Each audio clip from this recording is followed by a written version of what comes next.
Brought to you by Technopova Curve 5G. Discover new horizon.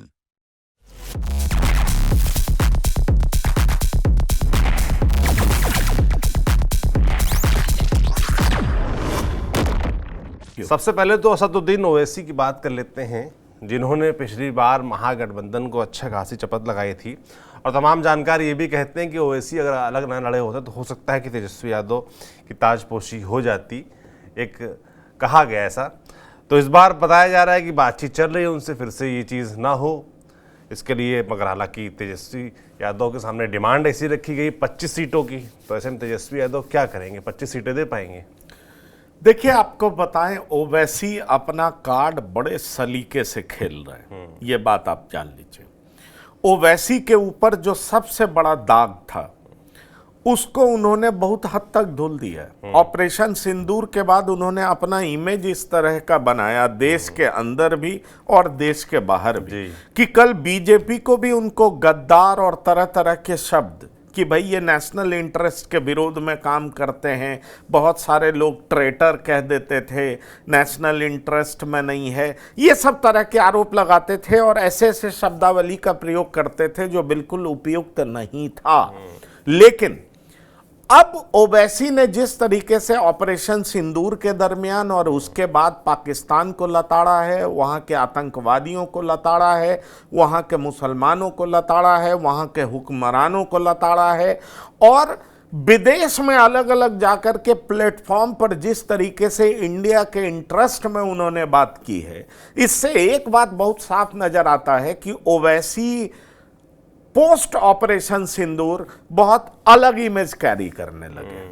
अब ओवैसी तो सियासतदान हैं, वो राजनीतिक व्यक्ति हैं, उनको बेहतर समझ में आ चुका है कि इंडिया गठबंधन उनको इसलिए नहीं लेता था क्योंकि इंडिया गठबंधन को डर लगता था कि मैंने इसको लिया तो ये तो मुस्लिम परस्त राजनीति करता है, तो सभी लोग हमें ओवैसी के नाम पर ज्यादा वोट नहीं मिलने के डर से मुझे साथ नहीं लेंगे, इसलिए मैं पॉलिटिकली अछूत बना हुआ हूं।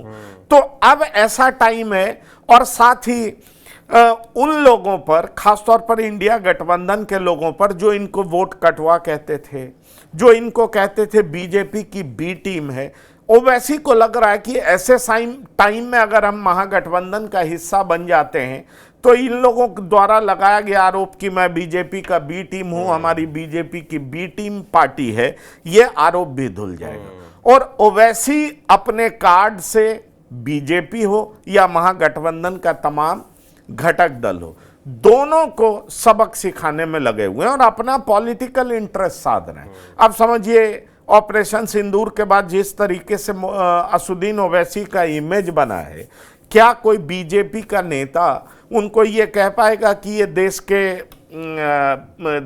के हित के विरोध में बात करते हैं? और अगर कह पाएगा तो लोग सवाल करेंगे कि अरे आपने ही तो डेलीगेशन का हेड बना के भेजा, और असदुद्दीन ओवैसी ने जिस तरीके से बात की है, कैसे आप इस तरह का आरोप लगा सकते हैं? असदुद्दीन ओवैसी इस चुनाव में कई सारे ऐसे हिंदू हैं जिनको टिकट देने की बात भी कर रहे हैं, और इस चुनाव में असदुद्दीन ओवैसी ये भी साबित करना चाह रहे हैं कि भाई मैं अलग लड़ूंगा तो तुम लोग कहोगे मुसलमान का वोट का बंटवारा हो जाएगा, मैं तो तुम्हारे साथ लड़ना चाहता हूं। अब देखिए, अगर इंडिया गठबंधन इनको साथ नहीं लेगा तो मुस्लिम समाज में जाएंगे, कहेंगे बताओ हम तो उनके साथ आना चाहते थे, हम तो चाहते थे सब मिलकर के लड़ें, बीजेपी को हराएं। ये लोग बीजेपी की बी टीम है या मैं बीजेपी की बी टीम? बताओ, मैं तुम्हारे हक की बात करता था तो ये लोग कहते थे बीजेपी की बी टीम है। अब मैं अपना सारा गम भूल जाना चाहता हूं। मेरे 5 में से 4 विधायक उन्होंने तोड़ लिया, तब भी मैं उसको भूलने को तैयार हूं, और मुसलमानों के लार्जर इंटरेस्ट में मैं इनके साथ आने को तैयार हूं कि मुस्लिम वोट का बंटवारा नहीं हो, सब लोग मिल करके लड़ें, बीजेपी को पटकनी दें। लेकिन ये लोग हमें लिया ही नहीं। क्यों?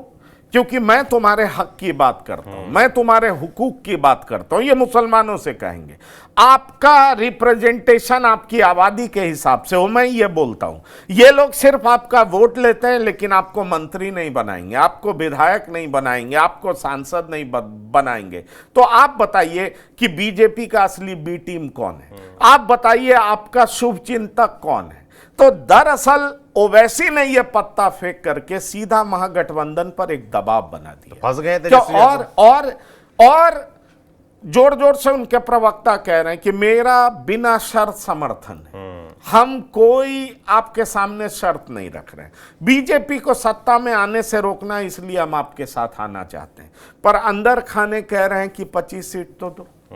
सीमांचल में 3 जिले हैं भाई, किशनगंज है, पूर्णिया है, कटिहार है, अररिया है। यहाँ मुसलमानों की आबादी बड़ी अच्छी खासी है। अब यहाँ पर तुम ज्यादा से ज्यादा सीट हमें दो। और कुछ ऐसे जगह हैं भाई, मोतिहारी है, मधुबनी है, जहां भी मुस्लिम्स की आबादी ठीक ठाक है, वहां पर तुम हमको सीट दो। तो 25 सीटों की डिमांड कर रहे हैं। तेजस्वी यादव के साथ दिक्कत यह है कि किस किस के बीच में वो सीट बांटे।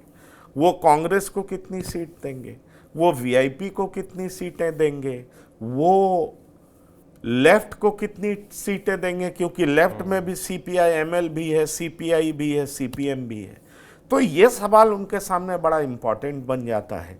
अब मेरी जानकारी के मुताबिक आरजेडी 10 सीट देना चाहती है, ओवैसी हर हाल में 25 सीट चाहते हैं, और इसी बात को लेकर के रस्साकसी चल रही है। लेकिन मुझे लगता है कि आरजेडी और उसके सुप्रीमो लालू प्रसाद यादव ये जरूर नापने का प्रयास करेंगे कि ओवैसी के आने से कितना फायदा होगा और ओवैसी के नहीं आने से क्या नुकसान होगा, क्योंकि वो राजनीति के इस कदर मंजे हुए खिलाड़ी हैं कि वो निश्चित तौर पर नफा और नुकसान के हिसाब से सीटों का बंटवारा करेंगे और एक बार जरूर इंश्योर करेंगे कि हर हाल में तेजस्वी मुख्यमंत्री बन सकें। और तेजस्वी पिछली बार मुख्यमंत्री नहीं बन पाए थे, उसमें कहा जाता है कि असुद्दीन ओवैसी का जो परफॉर्मेंस सीमांचल में रहा, अगर वो परफॉर्मेंस नहीं रहा होता तो तेजस्वी यादव मुख्यमंत्री बन चुके होते, पर पिछली बार तो नहीं बन पाए। तो इस बार क्या वही गलती आरजेडी करेगी, ये बड़ा सवाल है। और असुद्दीन ओवैसी क्योंकि मास्टर पॉलिटिशियन है, उनकी पार्टी इस बात को समझ रही है, इसलिए मौके पे चौका भी मार रही है, जबरदस्त बार्गेन भी कर रही है। इसका कितना फायदा ले पाती है असुद्दीन ओवैसी की पार्टी, असुद्दीन ओवैसी ले पाते हैं, ये देखना दिलचस्प होगा। लेकिन पब्लिक के बीच में एक बात सामने जरूर रख दिया है कि भाई मुसलमान के वोटों का बंटवारा ना हो, हमारे जो समर्थक हैं उनके जो वोटर्स हैं उसका बंटवारा ना हो। बीजेपी जो कल तक एंटी नेशनल कहती थी, हम एंटी नेशनल नहीं, हम नेशनलिस्ट हैं, देश के वतन के हक और हुकूक की लड़ाई हम लड़ना जानते हैं। हमने ऑपरेशन सिंदूर के दरमियान और उसके बाद इसका परिचय दिया है। तो अपने बदले हुए इमेज का, बीजेपी की बी टीम का जो तमगा उन पर लगा हुआ है, ये दोनों चीजों का वो मैक्सिमम लाभ उठाना चाहते हैं, बदले हुए इमेज का लाभ उठाना चाहते हैं, अपने ऊपर लगे हुए बीजेपी के बी टीम का तमगा हटाना चाहते हैं। एक बार इंडिया गठबंधन का पार्ट बन गए तो कल को इंडिया गठबंधन भी उनको नहीं कह पाएगा कि ये बीजेपी की बी टीम है, ये वोट काटने आते हैं, बीजेपी के इशारे पे आते हैं, मुसलमान का वोट कई भागों में विभक्त हो जाए और बीजेपी जीत जाए, इस प्रयास में लगे रहते हैं। तो ये जो नैरेटिव है उसको भी ध्वस्त करना चाहते हैं। इसलिए आप कह सकते हैं कि असुद्दीन ओवैसी ने ऐसा कार्ड खेला है जिससे उनको लग रहा है कि उनके दोनों हाथ में लड्डू है। बिल्कुल सही समय पे सही कार्ड चल दिया है असदुद्दीन ओवैसी ने। अब तेजस्वी यादव क्या करेंगे, क्या फैसला लेंगे, क्या 25 सीटें दे पाएंगे, ये देखने वाला होगा। और नहीं दे पाएंगे तो भी असदुद्दीन ओवैसी ने जो चाल चली है वो उनके फायदे में रहेगी, और अगर दे देते हैं तो फिर बढ़िया ही है उनके लिए। Brought to you by Technopova Curve 5G. Discover new horizon.